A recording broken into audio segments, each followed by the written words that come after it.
Corona virus की दूसरी लहर से पूरे देश में हाहाकार मचा हुआ है। अब तक अस्पतालों में बेड्स, ऑक्सीजन और दवाइयों की किल्लत महसूस की जा रही है। जहां एक तरफ देश की राजधानी दिल्ली में लोग मेडिकल ऑक्सीजन की कमी के कारण अपनी जान गंवा रहे हैं, वहीं दूसरी तरफ देश की आर्थिक राजधानी मुंबई ने कोरोना की दूसरी लहर पर कंट्रोल पाने में काफी हद तक सफलता पाई है। यही वजह है कि एक सुनवाई के दौरान सर्वोच्च न्यायालय ने मुंबई मॉडल की तारीफ करते हुए कहा कि कैसे कोविड मैनेजमेंट से मुंबई ने कोरोना को मात देना शुरू कर दिया।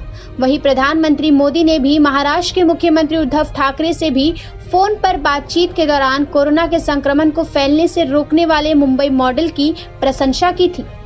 आखिर क्या है कोरोना को हराने वाला मुंबई मॉडल?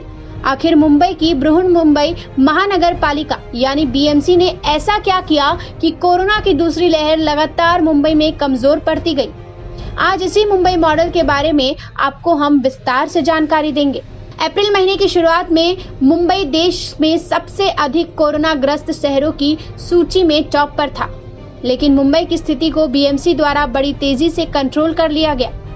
जब मुंबई में कोविड संक्रमण का पॉजिटिविटी रेट सिंगल डिजिट में आ चुका है।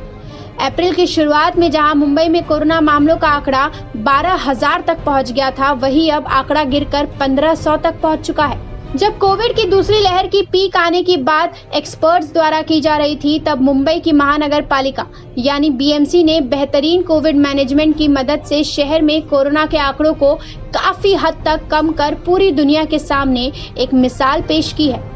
बीएमसी के बेहतरीन कोविड प्रबंधन ने देश में हर किसी को चौंका दिया। बीएमसी के अतिरिक्त आयुक्त सुरेश काकानी ने मुंबई में कोरोना के विरुद्ध लड़ाई में खुद आगे आकर मोर्चा संभाला। काकानी ने स्वयं जिम्मेदारी संभालते हुए बेहद प्रोफेशनल तरीके से मुंबई में कोविड मैनेजमेंट के उपायों पर काम किया। मुंबई में कोरोना से मचे तांडव के बीच बीएमसी ने भीड़भाड़ वाले परिसरों में कियोस्क स्थापित किया। बीएमसी के अतिरिक्त आयुक्त सुरेश काकानी ने मुंबई के शॉपिंग मॉल, फिश मार्केट, भाजी मार्केट जैसी कई अन्य भीड़ वाली जगहों पर स्वाब इकट्ठा करने के लिए कियोस्क बनाए गए।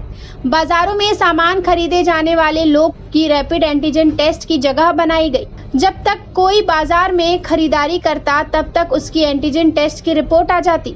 जरूरत पड़ने पर फौरन उस व्यक्ति को आइसोलेशन के लिए भेज दिया जाता। इसी के साथ दुकानदारों और खाद्य व्यापारियों की RT-PCR कराया जाता रहा। बीएमसी द्वारा दूसरी लहर से पहले जो आइसोलेशन और क्वारंटीन की तैयारी की गई, वो उसे इस कठिन वक्त में काफी काम आई। यही बीएमसी द्वारा कोरोना की दूसरी लहर के खतरे को भांपते हुए शहर के अस्पतालों में ऑक्सीजन की सप्लाई को बढ़ाता गया। करीब 28,000 बेड्स की सुविधा मुंबई के विभिन्न अस्पतालों में थे। इसमें से 12 से 13,000 बेड्स को ऑक्सीजन की सुविधा से लैस किया गया, जिसके कारण तेजी से बढ़ती कोरोना मरीजों की संख्या के कारण मची अफरा तफरी में कमी आई।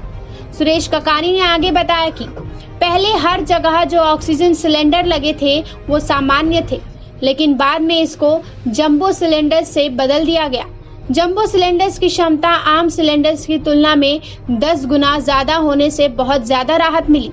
जंबो सिलेंडर्स के साथ साथ ऑक्सीजन की कमी को दूर करने के लिए 13,000 किलोलीटर क्षमता वाली मेडिकल ऑक्सीजन टैंक तैयार किया गया। बीएमसी के अच्छे कोविड मैनेजमेंट की वजह से मुंबई के अस्पताल राहत मोड से हटकर भंडारण की आपूर्ति मोड में आ गए थे। मुंबई में कोरोना को हराने के लिए पहली लहर के दौरान जो नियमित प्रणाली का पालन किया जाता था, उसे कभी भी रोका नहीं गया।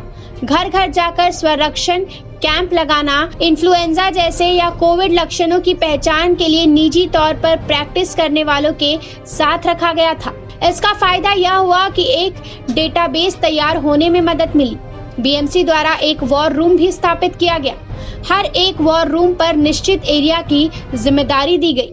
सारे वॉर रूम आम लोगों से संपर्क में रहते थे, उन्हें आइसोलेट, टेस्टिंग सुविधा और मरीज को शिफ्ट करने जैसे काम करते थे। बीएमसी कमिश्नर काकानी ने आगे बताया कि हमने सभी टेस्ट सेंटर्स के लिए कंपलसरी कर दिया था कि जांच रिपोर्ट पेशेंट के पास जाने से पहले हमारे पास आनी चाहिए।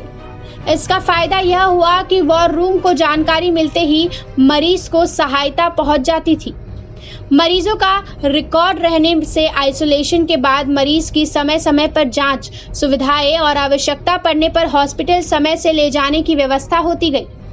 बीएमसी कमिश्नर के अनुसार काफी जानकारी होने के कारण हमने रेमडेसिविर इंजेक्शन की कमी और जरूरत का हमने अंदाजा लगा लिया था। समय रहते हमने 2 लाख रेमडेसिविर इंजेक्शन के लिए टेंडर जारी कर दिया। ऐसी वजह से किसी भी सरकारी अस्पताल में रेमडेसिविर इंजेक्शन की कमी नहीं हुई। इसके साथ ही कोविड मरीजों के लिए मुंबई के सभी अस्पतालों में बेड सुरक्षित रखने का आदेश दिया गया। इसी के साथ बीएमसी ने कोरोना मरीजों के मिलने पर इमारतों को सील करने का भी फैसला लिया था, जिसके तहत 5 से अधिक मरीज पाए जाने पर पूरी बिल्डिंग को सील करने का फैसला लिया गया था, जबकि 1 मरीज मिलने पर फ्लोर को सील करने का निर्णय लिया गया था। वहीं अब बीएमसी ने कोरोना की तीसरी लहर से लड़ने के लिए भी तैयारी शुरू कर दी है। पहले मुंबई में ऑक्सीजन प्लांट नहीं था, इसीलिए ज्यादातर ऑक्सीजन बाहर से मंगवाया जाता था।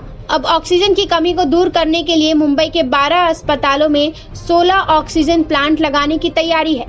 इन ऑक्सीजन प्लांट की मदद से मुंबई के अस्पतालों में ऑक्सीजन उत्पादन की क्षमता 45 मीट्रिक टन तक पहुंच जाएगी। राजेश सोनी के साथ निशा ठाकुर, मेट्रो मुंबई।